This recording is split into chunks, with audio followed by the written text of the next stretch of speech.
Look, this is a serious investigation. This is about public corruption at the highest levels of our government.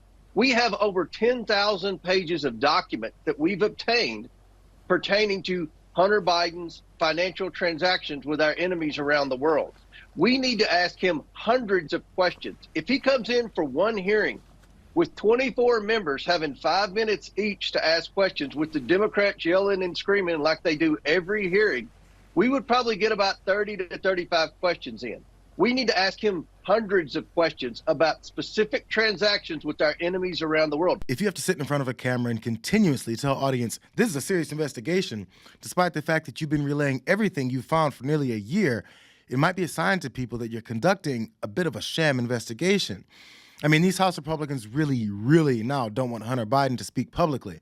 And if their reasons weren't all over the place, it might be a little bit more believable. Abby Lowell knows exactly what he's doing. He knows that the weakest part of this case is if his client has to sit down for directed questioning from a counsel of the majority that can ask a line of questions and not be interrupted every 5 minutes by the rules of the committee if it was public. And, you know, it's going to be very interesting as I look at this whole thing. As you know, Chairman Comer mentioned Steve Bannon, and that reminds me of Peter Navarro as well, who were held in contempt, who were prosecuted by the DOJ.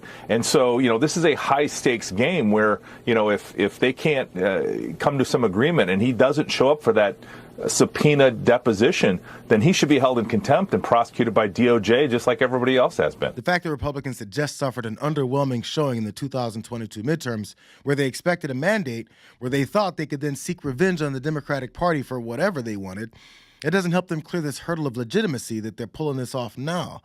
It's been a year of speculation and assumptions based off of unrelated pieces of information, and their news appearances that aren't on conservative media, those are getting ugly. You really think the American people are like, wait a minute, so Rudy Giuliani, the president's private lawyer, had a conversation I with think that you came here and leveled a bunch of Ukraine. accusations and allegations about Hunter Biden. I didn't level. I just said the facts. Did he get paid $50,000 a month? He was paid by a foreign company. Yeah, he was paid by Burisma. But Joe Biden was trying to get a prosecutor who was not pursuing corruption fired. And it was supported. It's amazing the gymnastics you guys will go through to defend what you really think the vice president, it's facts.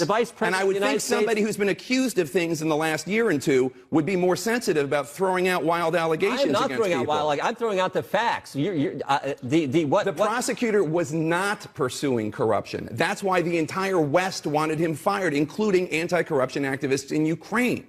I don't understand what you don't get about that. I don't get what you don't get about that, Jim. I think he's had it with Jim.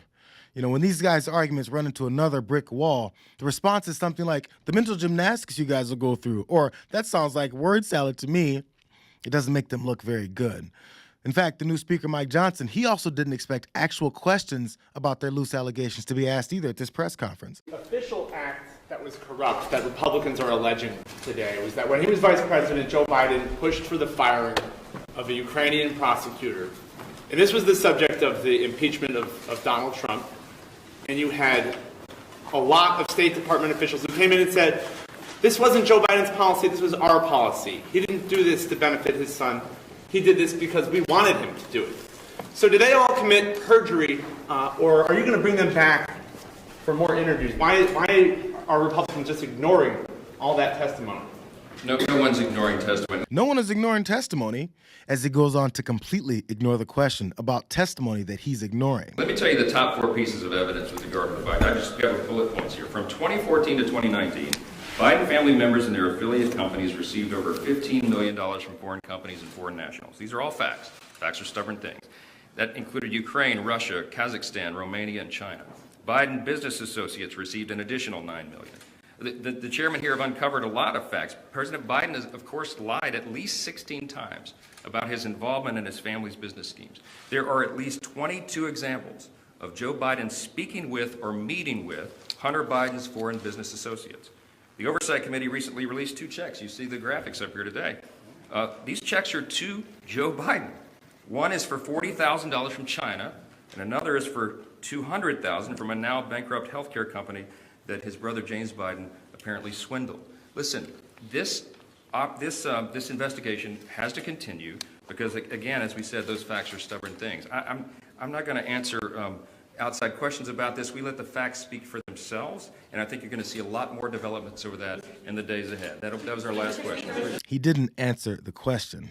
He only gave a generic collection of accusations that they've scattered on a table like pieces to a puzzle, but they never show actual evidence. Just look at this. Doesn't it look bad? There must be something here. So I'll say it again. I think Americans actually would be outraged by some corruption from the Bidens if they'd only show it instead of speculate about it over and over and over again.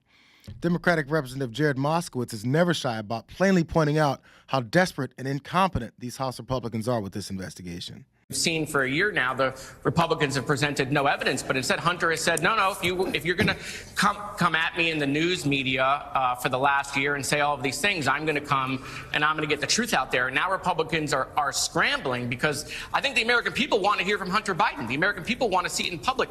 Republicans saying, oh no, transparency, bad. If they had the evidence, if they had overwhelming evidence on Hunter Biden, rest assured Chairman Clouseau would have a public hearing with every media you could imagine. I mean, he'd be sitting down with Al Jazeera to tell them all of the overwhelming evidence he had on Hunter Biden in a public setting. He would love that, but the reason they don't want that to happen is because they don't have the evidence. They just want to talk to their echo chamber. The chairman just wants to run to Sean Hannity like a wet blanket, and they wanted to say Hunter Biden, Hunter Biden, Hunter Biden. If you have the evidence, show it to the American people in a public hearing.